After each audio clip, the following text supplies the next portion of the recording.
Hello and welcome back to another episode of Aren't You Exhausted? I thought I would do something different this time around, and since Amby and Chantal are doing both their little money pool gimmicks for the holidays, and for the most part, everyone seems to be just over their smugness, I thought we'd take a trip down a field I feel both the girls are familiar with. The subreddit Am I the Asshole? Family Edition. It will just be a little break for this week, and next week I'll return back to the properly appointed Girl World content. So if you don't mind, just tuck in, get cozy. Let's find out whether or not I feel these people are some real assholes. Now, for the first story, and I guess ask, is that I'm sharing with you guys, I wanted to preface with these are all for the most part family dynamic related, and my family, though crazy, was always big on assigned chores. You were responsible for completing by the end of each day so that the household functioned properly. I remember being in charge of laundry and cooking. Usually it was just breakfast, since I was the oldest, and my youngest siblings got the random jobs like dusting, sweeping, vacuuming. My dad took out trash and cooked dinner, and my ever rotating stepmother of the moment was in charge of dishes, which were typically hand washed, as growing up we never had a dishwashing machine. This little tidbit is just to set up the mood and tone for the story I'm about to share, titled Am I the Asshole for Saying That I Can't Do Any Chores in December and Then Following Through with It? I, female, run a small online business from home. November and December are my busiest times of the year. They're when I make a lot of money, and it allows me to work less during the year. I've been doing this since I was 25, so I've got a decent idea of what I can and can't do.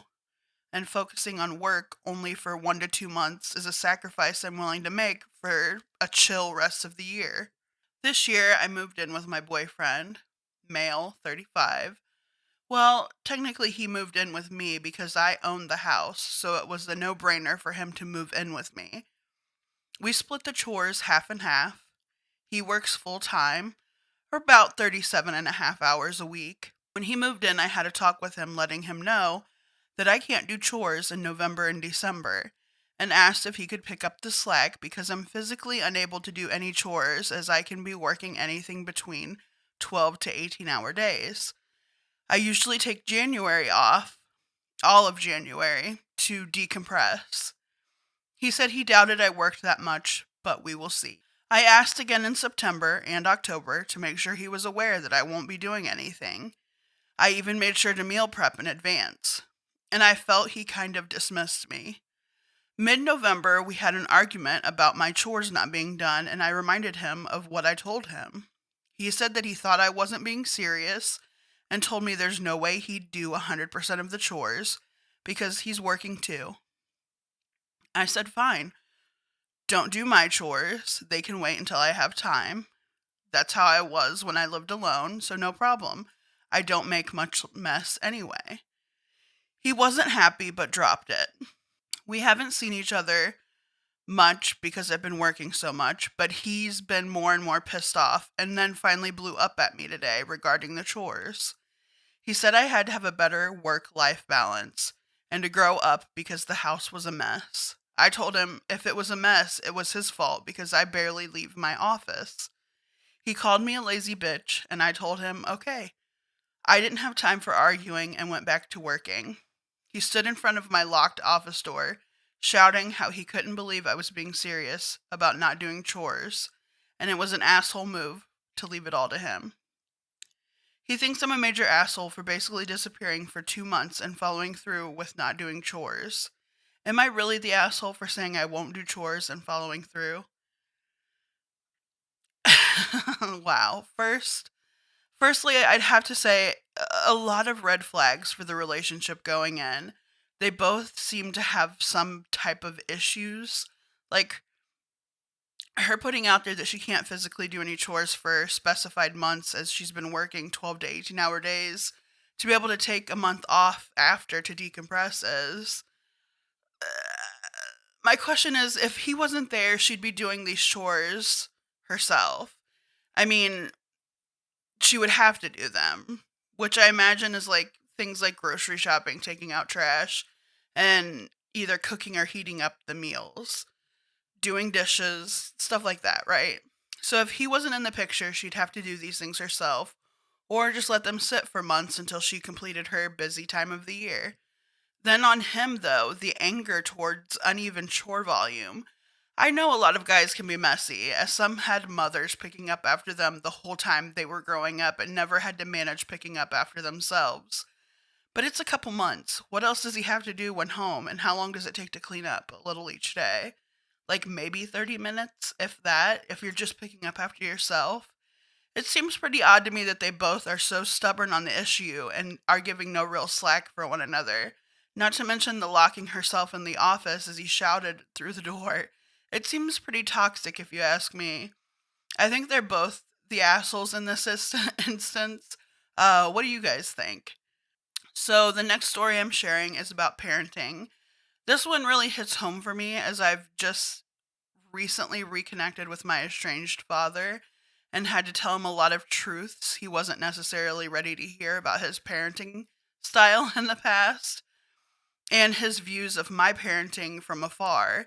It's gotten kind of heated at times, the conversation between the two of us, but we've been working through a lot of issues, and I dare say he may be a better parent now than he was when I was younger. But enough about me.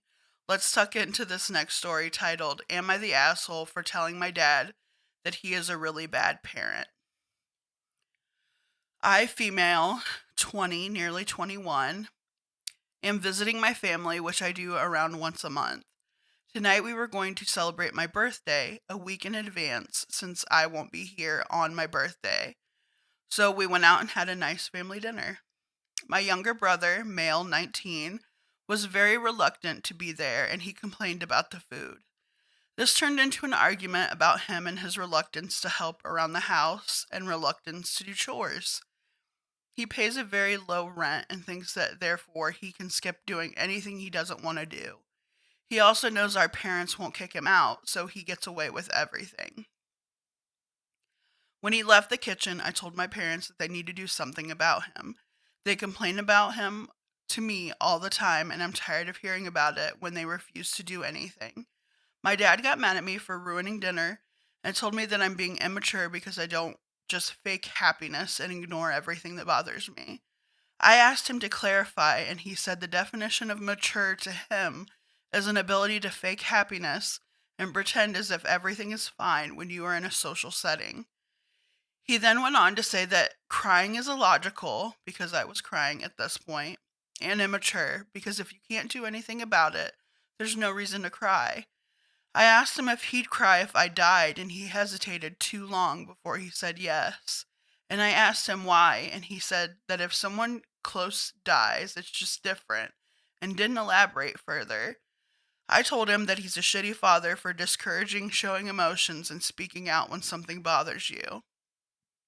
I realized that it wasn't the best timing for this argument, but I still feel like I just had to say something because I'm so fed up with the passive aggressiveness that is present in every conversation I listen to at the dinner table. Am I the asshole? So, this one's hard for me, mostly because it reminds me of my issues I have with my own younger brother. But instead of my mom and dad enabling him, it was my grandmother and aunt. I feel like everyone is an adult. It wasn't really her place to step in and start trouble, especially during something that was supposed to be a celebration of her birthday and with family. Like, why stir up the trouble? Why not just enjoy the time with them and part ways on good terms? I don't see it as faking happiness, but rather just enjoying the moment without drudging up something so childish as your adult brother not doing his part while living with his parents. If the parents had issues with it, they'd kick him out. But putting that venom out there and telling them they don't want to hear about their grief over the laziness and stating they needed to do something about him, it starts to scream jealousy. I mean, to me it does. And trust me, I know because I'd be the same way growing up. I'd be so angry about the things my brother got away with because he was younger and a boy and favored. I also think she may be a bit of the asshole for this, especially because she's angry about the passive aggressive conversations that happen at the dinner table, but is just adding to it with more passive aggressiveness. I would suggest maybe some family counseling would benefit this situation. What do you guys think? The last story I'll be covering is concerning addiction, which I find fitting as both our girls we discuss twice a week have issues with this very subject.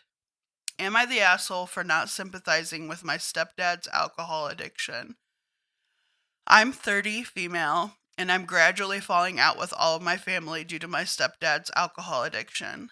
A bit of a background: my mom had 2 older sisters with this man. They split after 10 years and went their separate ways, and my mom had me with my dad, who was an aggressive alcoholic and abuser to me and my mom. My mom got back with my sister's dad about 10 years ago. He was a weekend drinker, to which that gradually ramped up to 4 to 5 days a week, but never noticed any addiction. He moved out during the COVID situation as my mom was vulnerable and he needed to continue his job. Since then, he developed an alcohol addiction, which was secret for a while. At least until the last 3 months, where he ended up confessing and had lost his job. We were all, including me, had to financially keep him. He attempted to quit 3 times and relapsed. I have helped him in many ways, including money, and probably the hundreds, that I won't ever get back. I'd given him helpful talks and arranged the sorted things for him, like job interviews and doctor's appointments, etc. This took a huge toll on me, and I've had a nervous breakdown. It was making me so distressed because I have PTSD when it comes to drunk men. My mom broke up with him, but is still slightly helping him. My sisters are carrying him and expecting me to do so as well. I've made it clear I can't do any more. My own mental health is an issue, and they just don't respect that and keep coming to me. 2 days ago, he ended up in a hospital with chest pain and a racing heart, possibly due to alcohol. He still is drinking. He says he's depressed, and I pointed him in the right direction, but at this point, I've lost sympathy for the drinking part of it. It's my birthday in 2 days, and my mom and sisters are being shitty to me because they're all worried I'm wrapped up in him and his shit that he brings upon himself by drinking. They all feel sorry for him, but I don't. I suffer depression and I don't pick up a bottle. I'm not carrying someone who won't help themselves. He is wreaking havoc on the whole family. Am I the asshole for now my careless attitude towards this and refusing to no longer help? I mean, honestly, I don't think she's the asshole. Addiction is fickle, and if you cater and enable their addiction, it's never going to get better. Addiction in one form or another has ran through most families nowadays, sadly.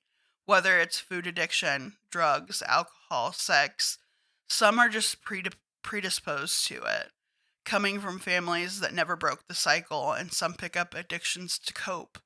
I've never had to make that hard decisions in my life, but I have made hard decisions in my own life to cut out family members who were too far gone in their addictions to be helped without risk of my own well-being or that of my family's.